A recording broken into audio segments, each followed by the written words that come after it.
voice? Yes, I heard voices. More than one voice. What's the difference? I hear voices. You mean heard, Simon. What's the fucking difference? I hear voices.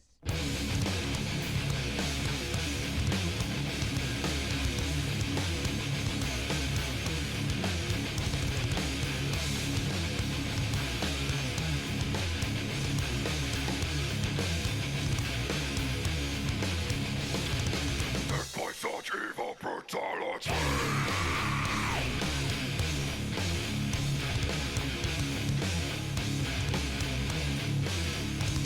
How are we doing, folks? Right. I had to play it to you because it speaks for itself. This is volume 6 of British Steel. I haven't done one of these in ages, and I thought I'd go even more underground this time and shed some light on two awesome bands that made a massive impact on me as a little nipper. Right, so what you just heard there was Stigmata Plague by the fantastic Nadir. Now that artwork just speaks for itself, doesn't it? How much do you want a t-shirt of that? Now, Nadir were the first ever death metal band I heard, and they changed everything for me, and this is pretty much all their fault. You could say they ruined my life in a sense. But yeah, so I was into metal anyway. I was into anything with shouty vocals. I'd gone into Slipknot and then into Vision of Disorder, and I was getting into bands like that. I was getting into the hardcore scene a bit. I was getting into bands like Knuckle Dust, and yeah, so I was going to a lot of all-day gigs. I was seeing a lot of local bands, and then I'd heard of this band called Nadir who played death metal, and it was quite funny that I'd not heard of a band. I knew what death metal was. I knew who Cannibal Corpse were. I'd heard one or two songs. I think I'd heard Pounded into Dust on a compilation, but I hadn't been properly exposed to it, you know. And there was, yeah, I'd never actually seen a death metal band. I never actually had that impact of it. So where was it? Well, I know where it was. I'm just trying to think of the context of the gig. I can't remember it. It must have been just a regular gig that a couple of mates' bands were playing, but I knew Nadir were on that bill, and I saw them at the bollocks, what was it called? It was in Brentwood, the Hermit in Brentwood, and I can't remember if I picked this CD up then. I don't think this was. I think the second time I saw them, they were playing an all-dayer at the Underworld, and if my memory serves me rightly, this was when Knuckle Dusting Unite put out a split EP. So I think Knuckle Dusting Unite did like a double headline. I think Knuckle Dust finished the show. So it was Knuckle Dust Unite, Underroll. I'm sure Nadir were on the bill there, and opening the show was Set in Silence and 50 Caliber. I think Beatdown Fury might have been on that as well. Yeah, I think it might have been. Either that, or it was an all-dayer that Vacant Stare headlined. It was Vacant Stare, Lost Prophets. Yeah, they didn't even have an album out at the time. Kilkus, was it PDHM? Was that what they were called? I remember that day. Sixth played that day. It was the first time I ever saw them, and they only had a demo out at the time. And they still had the two singers, but there was a different other singer at that point. So they both had dreadlocks. Yeah, Nadir might have been on that as well. Anyway, right, I saw them at the Underworld at an all-dayer, and I think this is where I picked this up. And both times I saw them, they were amazing. Yeah, and to my knowledge, they only ever put out this EP, but they did do a second. Apparently they did record a demo, but they never did anything with it. They never released it or anything like that. And they did get together a few years ago under a new band called Harbinger. I think it's the two guitarists and the drummer, something like that. And these were a 4-piece where the bass player did vocals. And I'm sure it was. I know it was a guitarist. I know it was a drummer. But yeah, it was pretty much from the ashes And yeah, this is the 2014 promo. Again, funnily enough, I saw these in Brentwood as well. I can't remember the name, but it was at the side room at the back of a pub. I've figured out how to play music with this as well. So I just want to give you another sample. This is from Force Feeding Hate.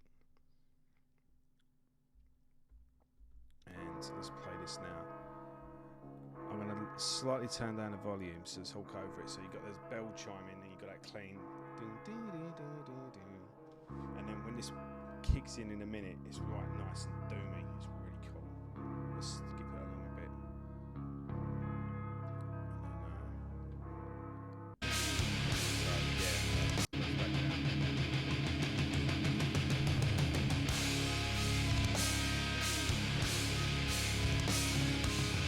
How evil does that sound?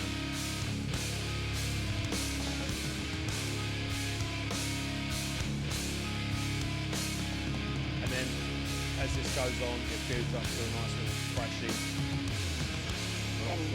Have tried. Lots of film samples in this as well. They tried and died.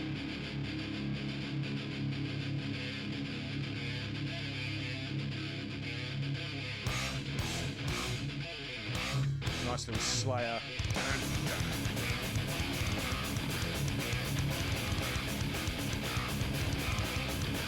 Yeah, so you get the gist with that. You've just got 5 awesome songs here, really well structured. The second track, Community's at a dead nice, is a good groove with it. As you just heard on False Feet and Hate, as there's bell chimes at the beginning, with a nice clean sort of guitar riff, nice melody, which builds up as heavy as fuck. It goes into a nice freshy section later on in the song that builds up into a choppy section at the end that gets really climatic at the end of that track. That's the False Feeding Hate. It gets really climatic. There's like a cool backing vocal effect as well. There's like a scream he does, but it's sort of like not an effect, but it's just like a slight touch to it. Just makes it sound that bit more evil. Kind of makes it sound a bit echoier, like he's screaming in a cave or something. Yeah, nice double kick drums as well. The drummer, I forget the guy's name. He knows when to space the drums out. He's not all just for the sake of it. He can just keep a beat and then he'll do some blasting when the time comes and when it suits and when it's needed. It's not just his default position. Track number 4, Viral Inflection as well, is another dark and sinister one. There's a bit of melody in there as well. Really good choppy sections, but a nice like melody going through the sort of, you know, kind of in the vein of Benediction, I suppose. But Avon as well is nice and thrashy.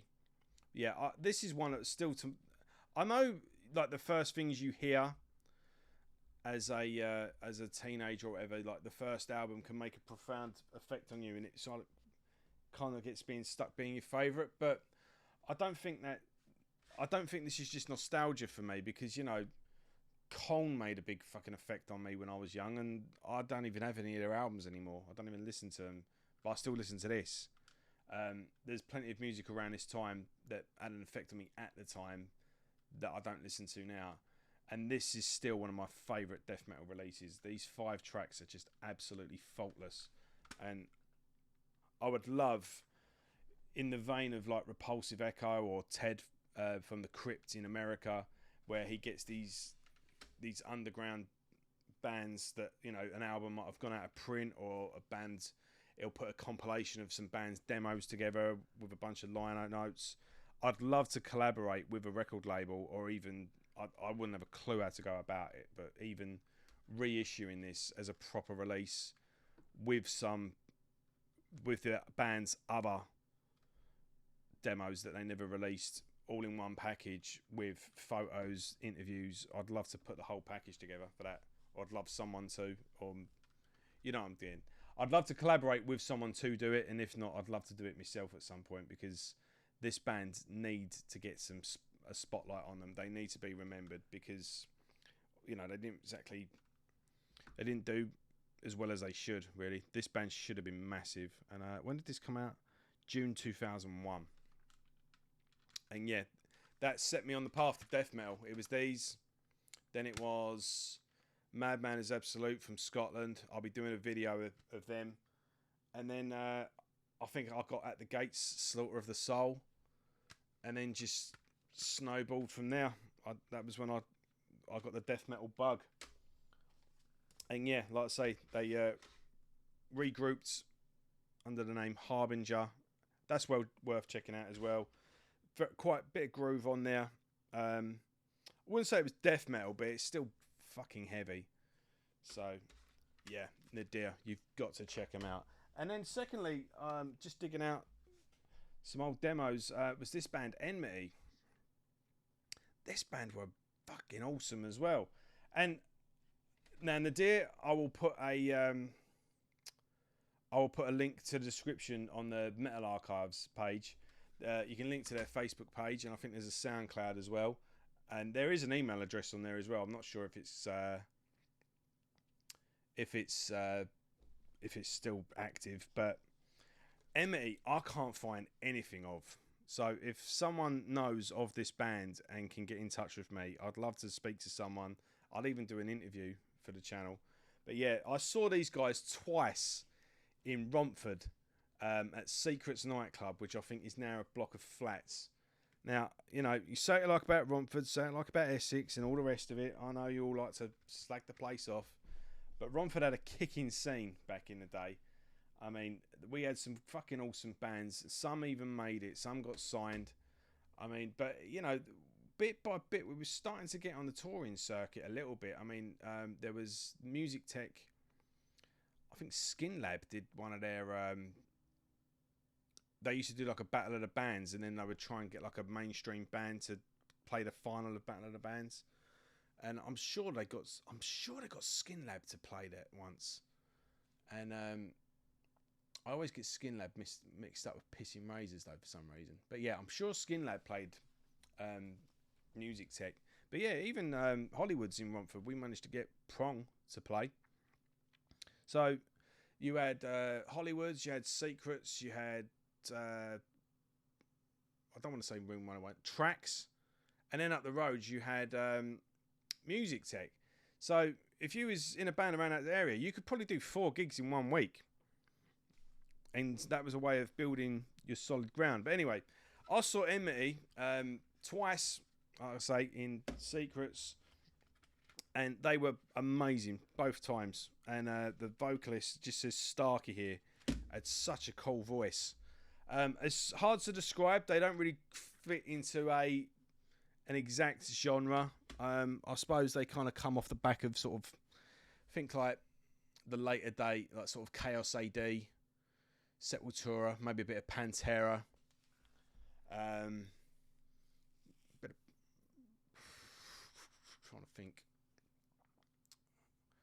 I suppose Fear Factory, you know, like, just that sort of 90s Roadrunner metal. Machine Head, the big thing. Yeah, I can't find these anywhere. In fact, I don't think I've even got these on my computer either. I just dug this out and played it today. And but yeah, the opening track, Find Yourself, just that main riff, that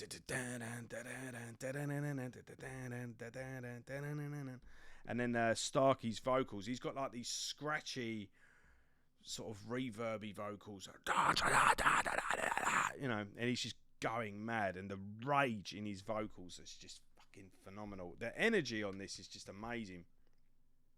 And yeah, like I say, just the fury that's coming out of these vocals, as he's going like, find yourself, da da da da da da. He just does these amazing screams. He used to do a bit of clean vocals as well. There's nothing on this, but yeah, live he used to have a crack at clean vocals. He kind of gave it a bit of Eddie Vedder, if I remember rightly. I remember he had a beard and long hair, and yeah, he would kind of he would have the mic in the stand like that and just go for it, and then eventually, like towards the end, he would sort of go down on one knee and just bark into the mic. It was awesome. Funnily enough, with these guys, I'm not sure if this is correct, so take this with a slight pinch of salt. But I'm pretty sure one of these used to be in Cradle of Filth.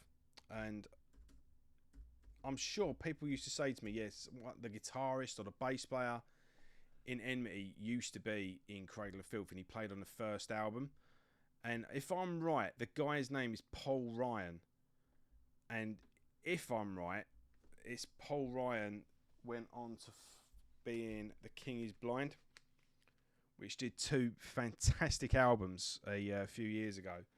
How long ago was that? Christ, it wasn't that long ago, Jesus. But yeah, they did one album in 2016, then followed it up in 2017. So yeah, first album was Our Father, and then the second one is We Are the Parasite, We Are the Cancer. Steve Tovey, the singer of this band, was on the metal show with Gunny and Joe a couple of times. And yeah, I'm not sure what happened to the band, but yeah, I saw them a couple of times. Once in Colchester. Who was that opening up for? Can't remember who that was opening up for. I think it might have been Silosis and Decapitated. And then I saw him at the Underworld opening. I think that might have been opening for Akakoka. But yeah, if that's who I think it is, that's Paul Ryan. So he used to be in Cradle of Filth. He's in these now, if they're still active. I'll have to chase that up. And if it's the right person, so correct me if I'm wrong. But yeah, he was also in this band for a bit. And yeah, G Mode, another furious song with a bit of nice bit of groove in that as well. And then Downslide, it's just it's just constant drums, constant back, like it's just one beat just all the way through, just and yeah, it's just fucking just rage all the way through it. It's fucking awesome. And yeah, I still get off on the energy of this now. Still, this makes me want to smash the place up. And yeah, this still stands up with any of my favourite death metal releases. This is still one of my all-time favourite death metal EPs. And I wish to have heard what their second demo turned out to be.